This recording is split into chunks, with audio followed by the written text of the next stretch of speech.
အားလုံးပဲမင်္ဂလာပါခင်ဗျအခုကျွန်တော်တို့ရှမ်းပြည်မှာတော့မိုးတွေရွာနေပြီပေါ့နော်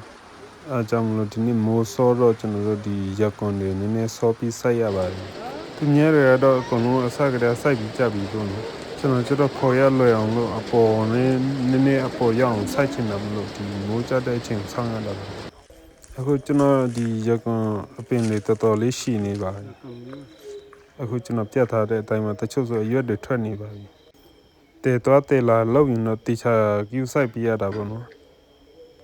တော်ဒီအချိန်မှာဆိုကျိုးလွယ်ပဲ့လွယ်တယ်ဗျဒါပေမဲ့သူကျိုးသွားရင်လည်းဘေးကနေပြန်ထွက်တာပေါ့နော်ဒီနေ့ကျွန်တော်ဒီလိုဘောင်လေးတွေလှုပ်ပြီးတော့စိုက်ပါတယ်ဗျ